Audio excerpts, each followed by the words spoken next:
If you could do a gig with anyone dead or alive, who would it be? This is from Olivia. I feel like this would be the most boring answer ever, but I'm from Sweden. Do you really want to have a quick guess? IKEA. Sorry. How do you have a gig with IKEA? I don't know. Like, is IKEA a person? Sweden, do they do meatballs as well? Is that a thing? What's a Swedish band then, or artist? She's looking at me like I'm stupid. I don't want to call you stupid, but I did think it. Okay. Super Trooper. No way. ABBA are from Sweden. This is insane. ABBA are from Sweden. I didn't know that. I thought they're American. So for some reason. Every summer, every June, I was brought to play with you. That's not well-known knowledge, surely. Yeah, that's like, Sweden is known for a few things. ABBA, IKEA. Meatballs. IKEA meatballs, it falls into the same bloody category. Swedish cheese, is that a thing? Or was that, no, Swiss cheese? My bad. Do you even know where Sweden is? Yeah. In the gardens, behind the walls, back when we thought they'd never fall. How'd you come about? How did I come about? Yeah. I started in competitions when I was around 12, just competing up and down the country, and it was usually my grandmother escorting me up and down. And then when I turned around 20, I got an opportunity to move to London and work with songwriters, so I was a little bit more in the background at that point in time. And then I slowly moved into doing my own records. Let me up to sticky sweet, stumble down in our teens, said you can't believe I'm back in your arms. And I was promised to your crown, but that's not where we are. There's something new by which we're bound. Now I'm promised to your heart. Let's talk about Promised. Is that a real story? Is that you in another life? No, so it's actually, I had a very antisocial period in my life. Bought a bunch of books. I've always been really interested in history. So I got stuck on the Tudors and Mary Queen of Scots and all that stuff. And I got really invested in her life and her love life. And she was very unfortunate in that department. So I wrote 3 songs. Obviously the Regal film is our own little spin on her story. So not everything is accurate to how it happened, but it's inspired on her life, yeah. Fantastic. So that's how you wrote that song and other songs on the album? Yeah, it's 3 of them, and you kind of meant to listen to them in the right order as well. So it tells you the whole story from start to finish. I accidentally wrote all my notes down on the wrong side, so we've just got this, the wrong side, so that's just me being stupid. You're gonna have to deal with that today, I'm afraid. I thought you were just pretending to read. It's like, you know, like people holding a book upside down. Yeah. I'm like, you're not actually reading, are you? I'm not reading. Definitely don't have everything I'm saying on this little sheet of paper. You're asleep, aren't you? No. I was just gonna ask if you snore. See, I don't snore, but I've been told sometimes I snore. So you snore? So, yeah, I mean, my girlfriend says I snore. But I would trust your girlfriend. Yeah, but it's not, I don't think it's like bad snoring. You know how like granddads snore? You know how it like shatters the earth? You know how it moves tectonic plates? So you got more like heavy breathing? Yeah, maybe. Because I don't think it's like any of that. Do you snore? No. You're drunk with jealousy as he spins me round in my heels, and I storm out as you'll never tell me. I turn around, your walls are burning, cause they left no ways for us to pay. Cause choosing is a luxury. You smile and shake your head in defeat. You met Doc on set of that. My boyfriend. Yeah, I did. And you just had a single out recently, Meet at 25? Yeah. So tell me about how you met on set and everything that came after. Yeah, we both went up to the castle in Scotland to shoot the film. He had about 4 lines. His role was pretty much a peasant. Made his way up the ranks pretty quickly. Yeah, well, the guy who was meant to play the king got sick, couldn't show up. And going back to Meet at 25, we both have always obviously enjoyed making music, and we kind of just fell into it with each other. That was the first song we both wrote on, but we write a lot of songs individually, and we tend to write about each other, and then we send them to each other for feedback. Right, yeah. So it sounds really funny when you put it that way, because we're just like sending each other a bunch of ego boost. Hi, this is what I wrote about you. Did you write something about me? Oh my, the just you and I. Conviction in your every word, you'll stand by me through joy and hurt. So tonight I'll finally make you mine. And I was promised to your crown, but it's not where we are. There's something new by which we're bound. Now I'm promised to your heart.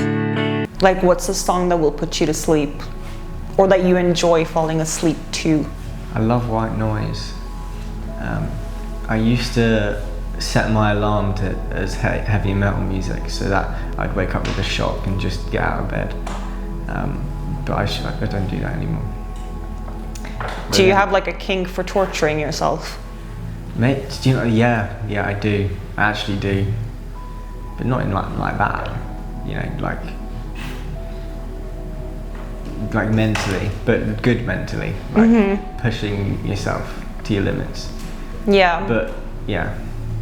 I know a lot of people do this, but I started actually taking my phone, which obviously I set my alarm on, and like I put it across the room. Yeah. Oh my god. So it kind of forces me to leave bed. Do you know in the morning and like.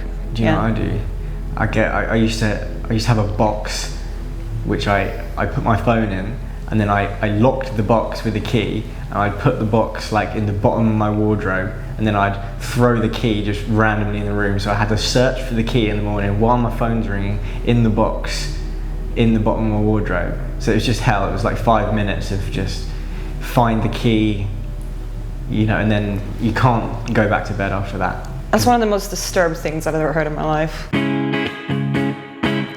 I hate the start, cause it always makes the rest look weak. Fireworks over Stockholm when you kissed my lips. The air is thick with reassurance we could never give. Bad Decisions was written in the middle of the night after New Year's Eve. I think that song kind of changed things for me on the music scene, because that's the one that was most successful with radio, and it's usually the song that people kind of know me by now. The best songs are usually the ones that happen that way, the ones that you just spontaneously write within like a couple of minutes, and that's exactly what happened with Bad Decisions. And me and my producer had such a moment with that in the studio as well, where we wrote it so quickly in terms of composition and arrangement and the production of it, and we kind of looked at each other and were like, this is the best one yet. You get that feeling, everyone has that feeling that this is going to be something cool. Yeah, you can be in a studio, you can be writing something, but you feel this like mental resistance. Yeah. Like you know what you're trying to achieve, but something is just pushing back. Yeah. And when there's zero resistance, it just flows. I become the kind of girl that used to make me sick. Cause you keep me in a limbo, thinking it's a no-go, then give me yet another taste, blaming you for my insanity. Cause you got me making bad decisions. Yeah, I called that other guy up, but I see you with my eyes shut. So sick of wondering if you want this. So what would be your advice to people out there writing music who get blocked and stuff like that? Never ever force it. Like if you're in a situation, like if something's happening to you in life that you're like, oh, I really want to write about this, but you can't quite figure out how to write about it. Honestly, put it away, stop thinking about it. Maybe write it down in your journal so you have it for future purposes. If it was that impactful, you will retrospectively, automatically in a natural way think about how to write about it. It will just come to you. Yeah. So is that your songwriting process? My songwriting is incredibly driven by my real life. I have found it, however, that is incredibly difficult to write a song about something that you're currently going through. I usually go through things, and then a few weeks later or a couple of months later, that's when I'm able to write about it in a retrospective way. When you're super mad at someone or at a situation and you sit down to write, it's great because it's cathartic, like keeping a journal, right? Yeah. But it'll come out in a way sometimes, like, I don't know about you, but for me, it'll be like, I hate you, I hope you die, like, you know what I mean? Like, those are not gonna be sometimes. Send to waste my company, you know it should be Mondays. But you got me making bad decisions.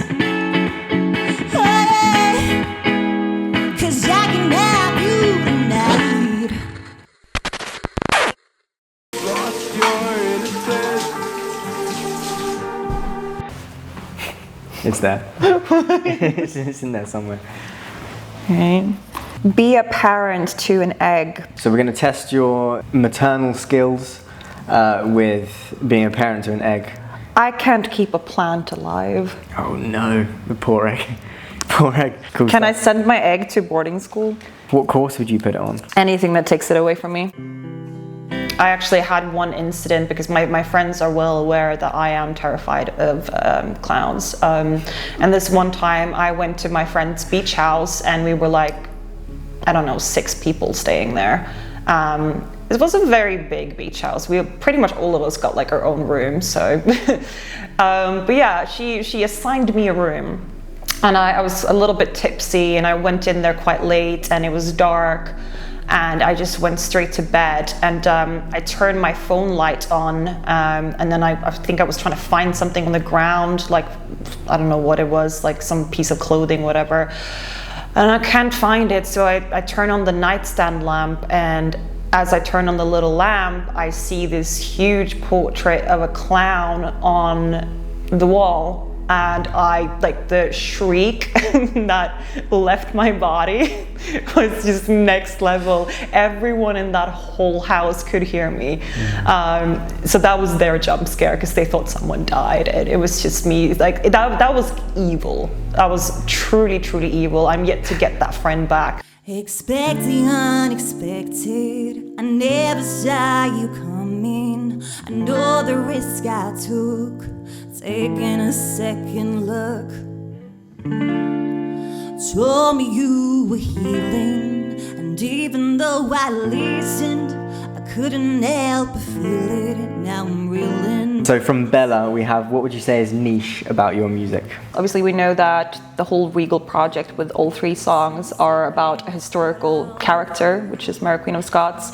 But it wasn't the first time I did that. Well, this character is not historical per se, so obviously we know Romeo and Juliet, which was written by Shakespeare. There's another character in Romeo and Juliet called Rosalind, right. Who's Juliet's cousin. I was going to ask who Rosalind was. And I have a song called Rosalind, which is the whole story about Romeo and Juliet from her perspective. So I love taking characters from history or from, you know, really legendary place, etc., and like write from that perspective. I've done that a lot, and it wasn't even intentional. It just kind of happened that way. Another one that I've written already, it's called Daisy.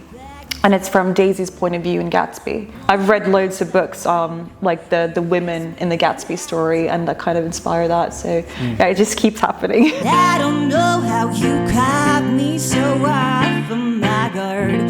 All I know is I can't let it get to the part where I start to miss someone who's not mad to miss. It's safer here, my memories. What would be the worst movie to be replicated? I feel like... Oh, you don't want to go like there. Godzilla is you like do not want to go there.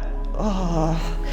I don't know if you can even release this. I think the worst thing to ever be replicated in real life would be Human Centipede. Oh. I'm so sorry, but you asked the question. Okay. Yeah, I just showed that on the school bus when I was probably like 16, 15 years old. Yes. Who showed you that on the school bus? Just it doesn't matter. It just... What, like, was it publicly shown on a school bus? Yeah. Not like, it wasn't like on like the TV, on like a TV when you like go on a coach and like they put a film on. They didn't put it on Human Centipede. Okay, I was getting a bit worried there. No, it was just some boy thought it would be funny to scar some children's lives. But yeah, no, I was shown many things on that bus. I'm not gonna ask. No. What's your go-to pizza toppings? I don't know how we just went from Human Centipede to pizza toppings. When the fire burned so bright, when you swung me round and round, do you do this all the time? Could've sworn we had something, so I'll memorize your words, 'cause I can't have you near. I'll hold on to what we were, just like a souvenir. Beat Saber. Beat Saber.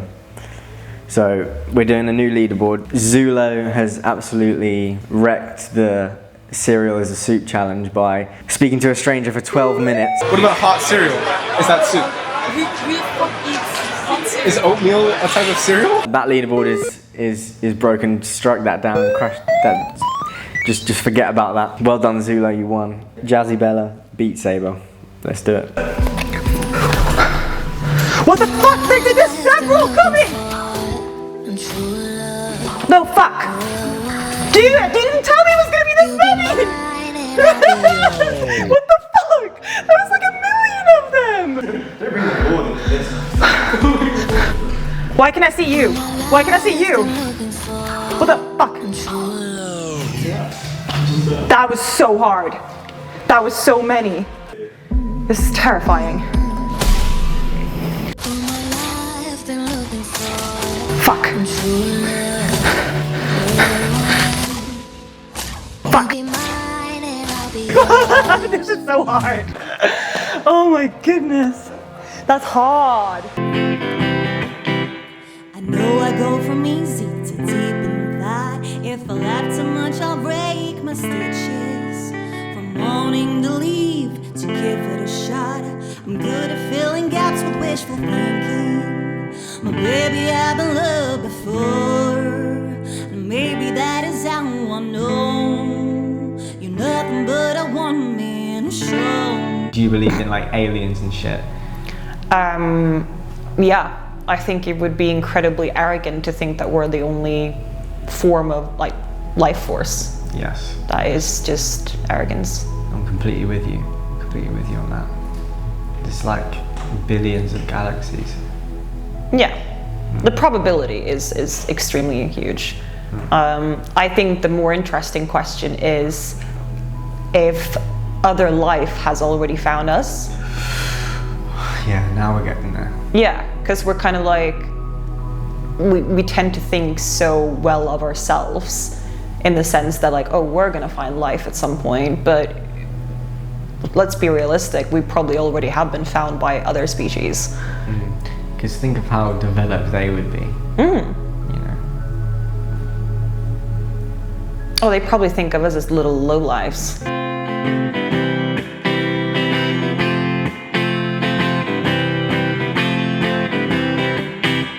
Just be a little stupid, say it's for life. The rarity of us won't see a repeat. The one that got away, oh so close now. Say, are you gonna man up or just beat it? Clock is ticking. Thought you were God gifted with improvising. Danny wants to know if you've ever written a mental health related song. I feel like there's a little bit of mental health going into every song because obviously most songs are really emotional. Probably have one from when I was 16 called Saved a Life, which is quite heavy on that topic. That's when I was a little bit more down, as people are in their teenage years going through puberty. But yeah, that would probably be it, yeah. Sure. But it's a good song. Like I could see myself still releasing it at some point. Yeah. So yeah. Do you mind if we ask what it's about? I think it kind of ties in with how we speak about, you know, you never know what people are going through, right? So if you're just nice to people and you're not taking out your bad day on people, and like someone can be so depressed and down and had such horrible things happen to them, and you know, you meet them on the tube and you like say hello and you like smile at them or whatever. Not like that ever happens in London. Yeah. Like yeah. No one smiles at you on the tube. Yeah. And it goes both ways as well. Like if someone's unkind to you in public, it Exactly, could do the that complete could opposite. be It could flip the you the other last. side. That could be the last drop. Yeah, exactly. It could be the last drop, but you can also reverse it, where it's like they're at their wits' end and they're about to, you know, and then something nice happens and they're like, oh, okay, maybe it's not that bad. Obviously, people who have real issues like that, like rarely is one act of kindness going to save them entirely, but it can give them another day. That I caught it in the moments, I saw it in your eyes. Rejected intuition keeps holding out for us, but if I can't have more, it's time to go. Cause I'd rather be alone than lonely here with you. Winding out problems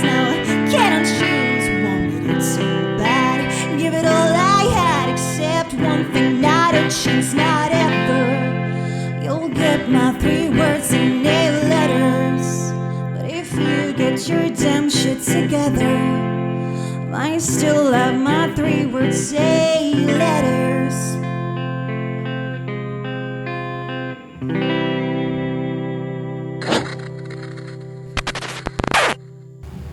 Do you want to get up now? Or are you just Not stuck there really. forever? I may need assistance to get up.